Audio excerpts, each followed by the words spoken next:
সম্মানিত দিরাইশাল্লাবাসী, সুনামগঞ্জ এবং বৃহত্তর সিলেটবাসী, আশা করি যে যেখানে আছেন ভালো আছেন, সুস্থ আছেন।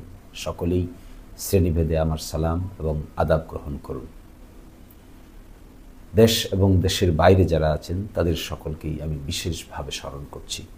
বিশেষ করে যারা লন্ডনে, আমেরিকায়, ফ্রান্সে, ইতালিতে, স্পেনে, একই সাথে যারা সৌদি আরবে, কাতারে, কুয়েতে বসবাস করছেন, সকলকেই আমি শ্রদ্ধার সাথে স্মরণ করছি। আমি আজকে আপনাদেরকে কয়েকটি ব্যক্তিগত কথা বলতে চাই।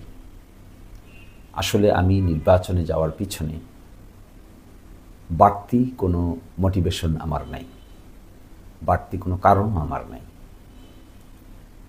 মূলত আমি সেখানে যাওয়া আশা করছি একটি গুণগত পরিবর্তনের সূচনা করার জন্য। এই গুণগত পরিবর্তন যদি আমি না করতে পারি, তাহলে আমার সকল চেষ্টা ব্যর্থ হয়ে যাবে। আমি মনে করি এই গুণগত পরিবর্তন শুরু করতে হয় নিজেকে দিয়েই। যেখানে আমি নিজে পরিবর্তিত হতে পারবো না, সেখানে অন্যের পরিবর্তনের কথা বলে আমি খুব বেশি লাভবান হতে পারবো না। সেই জন্য আজকে আমি আপনাদেরকে আমার ব্যক্তিগত কিছু কথা বলতে চাই, অতীতে যা কোনো দিন আমি বলিনি। ব্যক্তিগত এই কথাগুলোর মধ্যে আপনারা অনুগ্রহ করে যদি আমার এই কথাগুলোকে গুরুত্ব দিয়ে গ্রহণ করেন, সেটাই আমার সফলতা হবে। অনেকেই অনেক কথা বলবেন, অনেক কথা শুনবেন, কিন্তু ব্যক্তিগত পরিবর্তন যদি শুরু করতে আমরা না পারি, তাহলে রাষ্ট্রের পরিবর্তন, সমাজের পরিবর্তন, এলাকার পরিবর্তন কোনো কিছুই শেষ পর্যন্ত টিকবে না। যদি আপনাদের দোয়ায় এবং আল্লাহ তাআলার কৃপায় আমি আগামী নির্বাচনে জয়যুক্ত হতে পারি, ব্যক্তিগত পর্যায়ে আমি আমার কমিটমেন্টের কথা আপনাদেরকে আজকে শোনাতে চাই। তার মধ্যে উল্লেখযোগ্য হলো, প্রথম কমিটমেন্ট, আমি কখনো কোনোভাবেই সরকারি কোনো বেনিফিট নিব না। যদি আমি নির্বাচিত হতে পারি, সরকার কর্তৃক প্রদত্ত ভাতা কিংবা অ্যালাউন্স কিংবা সুযোগ সুবিধা যাই সরকার আমাকে দিবে, সবটুকুই আমি জনগণের কল্যাণে উন্মুক্ত করে দেব। আমি তার এক পয়সাও নিজের কল্যাণে, পরিবারের কল্যাণে, আত্মীয় স্বজনের কল্যাণে ব্যয় করব না। এটি আমার অনারারিয়াম হোক, এটি আমার অন্য কোনো সুযোগ সুবিধা হোক। দ্বিতীয় কথা হলো, আমি কোনো দিন কোনো ট্যাক্স ফ্রি গাড়ি ব্যবহার করব না। অর্থাৎ মেম্বার অফ পার্লামেন্ট বা সংসদ সদস্যরা ট্যাক্স ফ্রি গাড়ি ব্যবহার করতে পারেন, কিন্তু আপনাদের দোয়ায়, আল্লাহ তাআলার বরকতে যদি আমি নির্বাচিত হই, তাহলে আমি কোনো দিন ট্যাক্স ফ্রি গাড়ির কোনো সুযোগ সুবিধা নিব না। কেউ আমাকে বলতে পারবেন না যে আমি ট্যাক্স ফ্রি গাড়ি ব্যবহার করেছি। তৃতীয় কথা হলো, আমি কখনো কোনো দিন নিজের স্বার্থে প্রশাসনকে ব্যবহার করতে চাইব না, করব না। প্রশাসন জনগণের স্বার্থে ব্যবহৃত হবে, জনপ্রশাসনে রূপান্তরিত হবে। আমি ব্যক্তিগতভাবে প্রশাসনের সঙ্গে কথা বলে নিজস্ব ব্যক্তিগত সুযোগ সুবিধা, আমার পরিবার কিংবা আমার আত্মীয় স্বজনের সুযোগ সুবিধার জন্য কোনো দিন কোনোভাবে আমি প্রশাসনকে ব্যবহার করব না। আরেকটি কথা বলছি, প্রটোকল। আমাদের দেশে নির্বাচিত ব্যক্তিবর্গরা প্রটোকল ব্যবহার করতে খুবই আগ্রহী হন। ভিআইপি লাউঞ্জ ব্যবহার করতে চান, একটু সুযোগ সুবিধা নিতে চান, একটু প্রায়োরিটি নিতে চান। কিন্তু আমি আপনাদেরকে কথা দিচ্ছি, আমি নির্বাচিত হলে আমি কোনো প্রটোকল কোনো দিনই ব্যবহার করব না। আমি কোনো প্রটোকল পছন্দ করি না, আমি এখনও পছন্দ করি না, আমি ভবিষ্যতেও পছন্দ করতে চাইব না। আমি মনে করি, আমরা যারা জনগণের জন্য কাজ করার নিয়ত করি, জনগণই আমাদের সর্বোচ্চ প্রটোকল। এর বাইরে নির্ধারিত প্রটোকলের মধ্যে গিয়ে নিজেকে অন্যভাবে আলাদা করে নতুন সুযোগ সুবিধা নেওয়ার কোনো অর্থ হয় না।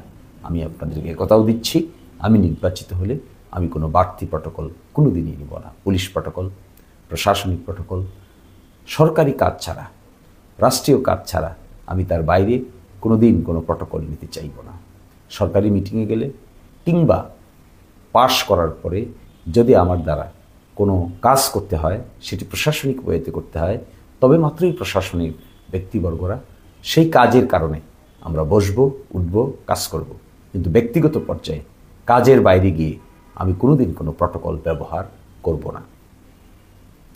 এবং আমাদের অঞ্চলে বিল বাদল সহ বেশ কিছু রিসোর্সেস আছে, এগুলোতে অনেকেই মালিক হয়ে যান, এগুলোতে অনেকেই মালিকানা নিতে চান।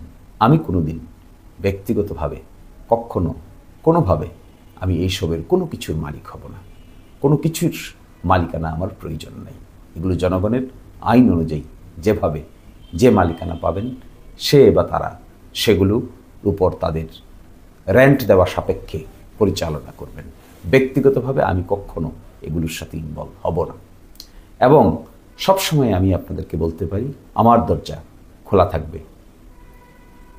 দিনে 24 ঘন্টা তো পুরোটা হয়তো পারবো না, বাস্তব হবে না, কিন্তু আমি চেষ্টা করব আমার দরজা, আমার ঢাকায় হোক, সুনামগঞ্জে হোক, সিলেটে হোক, আর গ্রামে হোক, সামারচরে হোক কিংবা দিরাই হোক, আমার দরজা আপনাদের জন্য সর্বক্ষণ খোলা থাকবে।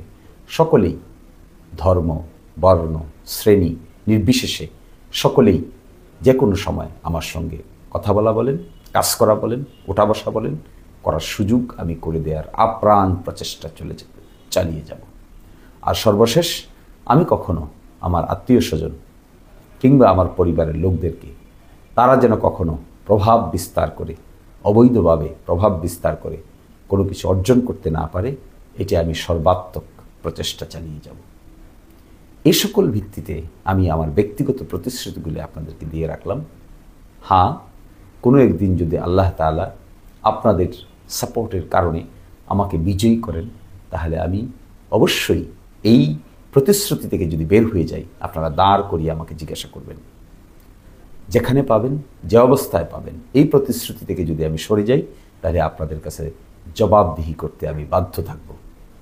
এবং আরেকটি জবাবদিহি আমি করতে বাধ্য থাকব, সরকার কর্তৃক যে ফান্ড দেওয়া হবে, একজন মেম্বার অফ পার্লামেন্টের থ্রুতে যে ফান্ড দেওয়া হবে, জনগণের সামনে তার হিসাব কিতাব উপস্থাপন করতে আমি সব সময় বাধ্য থাকিব। এবং এটি দিরাই সাল্লার সব জায়গায় এই হিসাবের পরিপূর্ণতা আমি আপনাদের সামনে তুলে ধরতে বাধ্য থাকিব। এবং ব্যক্তিগতভাবে এই হিসাব নিকাশের কোনো অংশে আমি ব্যক্তিগতভাবে লাভবান যদি হই, আপনারা দেখতে পান, ধরতে পারেন, আমাকে জবাবদিহিতার মুখোমুখি করবেন। আমি যদি সঠিক উত্তর দিতে না পারি, তবে আমি আপনাদের সামনে আত্মসমর্পণ করে যাব। আর যদি সঠিক উত্তর আমি দিতে পারি, তাহলে আপনারা সকলে মিলে কাজ করব। আশা করি সকলেই ভালো থাকবেন। আমার এই দেওয়া প্রতিশ্রুতিগুলো সময়ই বলে দিবে আমি কতটুকু রক্ষা করতে পারব। আর আপনাদের ভালোবাসা এবং সহযোগিতা হলে ইনশাল্লাহ আমরা চেষ্টা করব যেন পুঙ্খানুপুঙ্খভাবে এই সহযোগিতাগুলি আমরা মেনে চলতে পারি। সবাই ভালো থাকুন। আল্লাহ হাফেজ।